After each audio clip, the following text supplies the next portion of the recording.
And the size matters, the size of the bags. I meaning if it is a microscopic bag, it is more sins, less sins.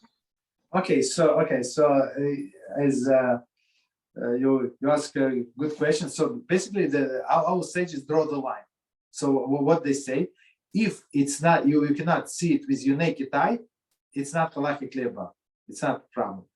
On one hand, but today we know the infestation. We know that they're there. You understand? So you cannot just ignore. That's why they say, since we have all of the modern invention, we have this ultraviolet light. So you can put like in all of the Jewish stores they sell it, right? So that is like $50. I mean, it's not cheap. Or you have whatever I use. I have this magnifying glass.